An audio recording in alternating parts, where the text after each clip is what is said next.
Hi everyone, good evening to all. Naveen YouTube channel. Assessment for learning paper second BEd second year आपकी जो answer की है वो आ चुकी है और रिवाइज्ड आंसर की आपकी आई हुई है। जो फर्स्ट आंसर की थी उसमें बहुत सारे क्वेश्चंस मिस्टेक थे, बहुत सारे आंसर गलत दिए हुए थे इसमें, तो रिवाइज्ड होकर आ चुकी है आपकी जो आंसर की है वही आज हम डिस्कस करेंगे इस वीडियो में। ठीक है, सो जल्दी आपके आंसर मैं बता दूंगी कि आंसर क्या है, चारों ऑप्शन में नहीं पढ़ूंगी। ठीक है, तो अपने मैच करते चलेगा। फर्स्ट क्वेश्चन है, शिक्षा के क्षेत्र में पाठ्यक्रम किससे संबंधित है? तो जो राइट आंसर है वो है सेकंड, विद्यार्थी द्वारा स्कूल में दिन प्रतिदिन प्राप्त किए जाने वाले अनुभव से है। उसके बाद है एनसीएफ 2005 किस द्वारा तैयार की गई है? जो राष्ट्रीय पाठ्यक्रम रूपरेखा है वो किस द्वारा तैयार की गई है? वो NCERT. First option is right. उसके बाद है थर्ड, राष्ट्रीय पाठ्यक्रम रूपरेखा के अनुसार अध्यापक की भूमिका किस रूप में होती है? वो होती है सुविधा प्रदाता के रूप में। First option is right. उसके बाद नेक्स्ट है, निम्न में से कौन सा मूल्यांकन से संबंधित नहीं है? तो राइट आंसर है सेकंड ऑप्शन इज राइट, दंड से संबंधित मूल्यांकन नहीं है। उसके बाद है, निम्न में से मूल्य निर्णय किस में लिया जाता है?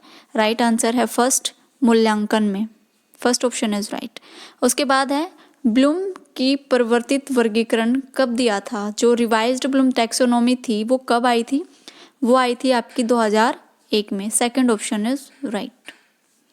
उसके बाद नेक्स्ट है, परिवर्तित ब्लूम वर्गीकरण में सर्जन करना ने किसको विस्थापित किया है? कौन से में है ये?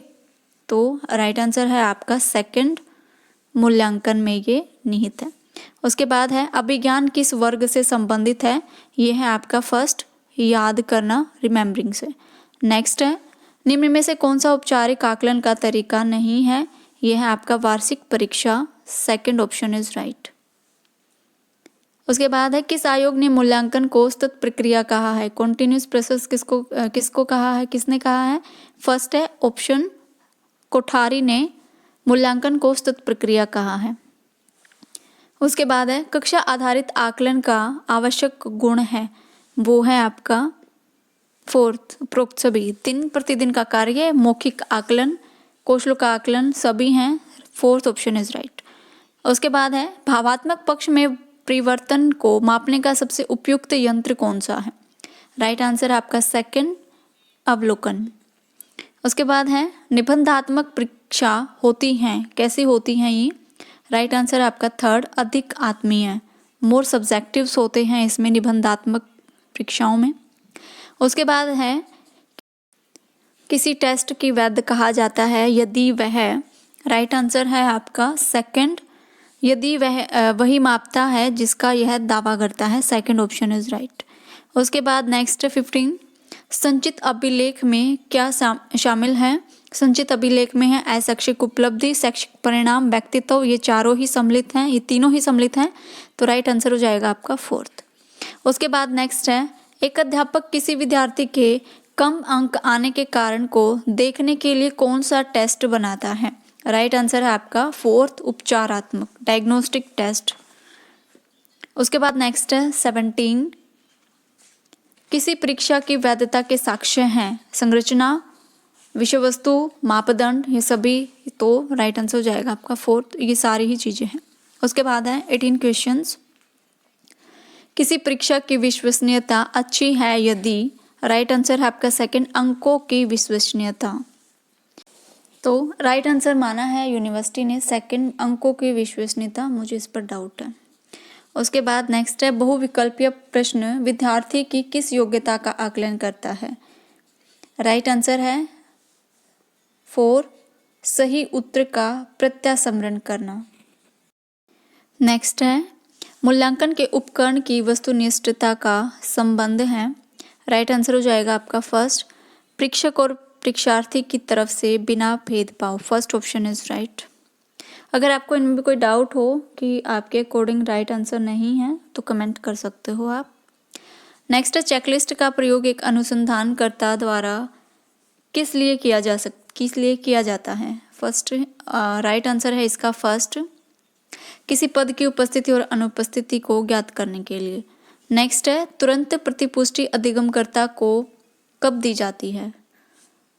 तुरंत जो फीडबैक दिया जाता है लर्नर को वो कब दिया जाता है, उपलब्धि के तुरंत बाद।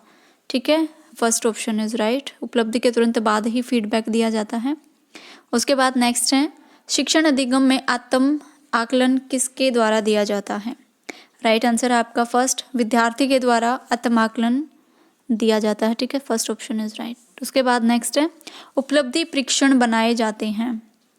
क्वेश्चन नंबर 24, उपलब्धि परीक्षण बनाए जाते हैं किसी विशेष क्षेत्र में उपलब्धि का मापन करने के लिए। First option is right. Next है अति लघुत्तरात्मक प्रश्नों की विशेषताओं में से निम्न एक है। विकल्पों में से सही उत्तर का चुनाव करना, व्याख्या व प्रयोग अधिगम अनुभव की पूर्ति के लिए। तो राइट आंसर हो जाएगा आपका थर्ड, ए और बी दोनों ही हैं।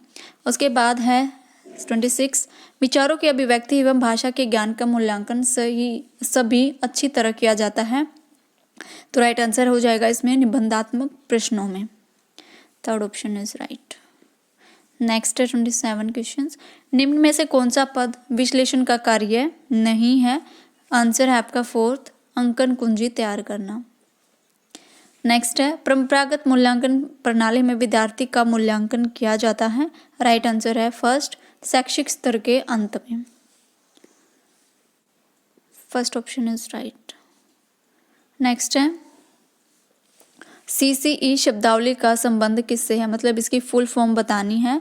तो CCE का फुल फॉर्म होगा कॉन्टिन्यूस एंड कॉम्प्रिहेंसिव इवैल्यूएशन, तथ्य एवं विस्तृत मूल्यांकन। इंग्लिश में फर्स्ट ऑप्शन राइट है, कॉन्टिन्यूस एंड कॉम्प्रिहेंसिव इवैल्यूएशन। औपचारिकता के आधार पर किया गया अवलोकन कहा जाता है। राइट आंसर हो जाएगा फर्स्ट, औपचारिक अवलोकन। First option is right. Next है द्विसेमेस्टर प्रणाली में छात्रों का मूल्यांकन किया जाता है। तो राइट आंसर हो जाएगा अर्धवार्षिक। First option is right, half yearly. Next है परीक्षा में लचीलापन लागू करने के लिए। राइट आंसर हो जाएगा आपका फर्स्ट, अधिगमकर्ताओं की अलग अलग प्रकृति। First option is right. उसके बाद नेक्स्ट है निम्न में से कौन सा आधुनिक ICT का उदाहरण नहीं है। फोर्थ है उपरोक्त सभी ICT के उदाहरण नहीं है। इंटरनेट एवं WWW, second video disc, third multimedia project, उपरोक्त सभी। तो 33 का राइट आंसर माना है उपरोक्त सभी। रचनात्मक आकलन किया जाता है, फॉर्मेटिव असेसमेंट। ये होता है आपका इकाई के अंत में, जब टेस्ट लिया जाता है, बीच में टेस्ट ले लिया जाता है, आपकी यूनिट खत्म हो गई उसके बाद टेस्ट लिया जाता है फॉर्मेटिव। तो राइट आंसर हो जाएगा आपका सेकंड। उसके बाद है अधिगम के लिए आकलन एक प्रकार का आकलन है जो कि किया जाता है। राइट आंसर है फर्स्ट, अधिगमकर्ता की वर्तमान क्षमताओं को ज्ञात करने के लिए। First option is right. उसके बाद है NCF 2005 के अनुसार कक्षा 2 तक के विद्यार्थियों के अधिगम और व्यवहार का आकलन किसके द्वारा किया जाता है। 36 का है राइट आंसर फोर्थ, ऑब्जर्वेशंस के आधार पर। नेक्स्ट है CGPA की फुल फॉर्म क्या है। CGEA की फुल फॉर्म क्या होगी, cumulative grading point average. First option is right, ये तो ठीक है, फर्स्ट ऑप्शन इज राइट। ठीक है, उसके बाद है कि एक खुली पुस्तक परीक्षा में छात्रों की अनुमति होती है। राइट आंसर हो जाएगा आपका फर्स्ट, पुस्तकें एवं कक्षा नोट प्रयोग की। ओपन बुक एग्जामिनेशन में पुस्तकें खुली होती हैं, नोट खुले हुए होते हैं और एग्जाम से दे दिया जाता है। ठीक है, तो फर्स्ट ऑप्शन इज राइट। उसके बाद नेक्स्ट है खुली पुस्तक परीक्षा किसको बढ़ाती है। खुली पुस्तक परीक्षा बढ़ाती है अवबोधन को। Second option is right, understanding को। नेक्स्ट है प्रश्न बैंक तैयार करने का उद्देश्य क्या है। प्रश्न बैंक तैयार करने का उद्देश्य है एक जगह पर अच्छे प्रश्न प्रदान करना, अच्छे प्रश्न पत्र बनाने में मदद करना, पुनरावृत्ति में सहायक। और राइट है उपरोक्त सभी चारों ही होंगे। उसके बाद है शिक्षा प्रणाली में उपचारात्मक शिक्षण का उद्देश्य है। 41 का राइट आंसर फर्स्ट, सुधारात्मक उपाय। नेक्स्ट है नेशनल इंस्टीट्यूट ऑफ स्कूलिंग द्वारा मांग आधारित परीक्षा शुरू की गई थी। कब की गई थी। NIOS के द्वारा मांग आधारित परीक्षा, ये की गई थी आपकी 2003 से। Second option is right. उसके बाद है छात्रों की उपलब्धि के मूल्यांकन की नवाचार विधि है। कौन सी विधि है? 43 का राइट आंसर सेकंड, ग्रेडिंग प्रणाली, ग्रेडिंग सिस्टम है राइट आंसर। नेक्स्ट है अवगीकृत पदार्थों का मध्यमान ज्ञात करने का सही सूत्र क्या है? फॉर्मूला है वो है फर्स्ट। नेक्स्ट है निम्न में से सही सूत्र कौन सा है?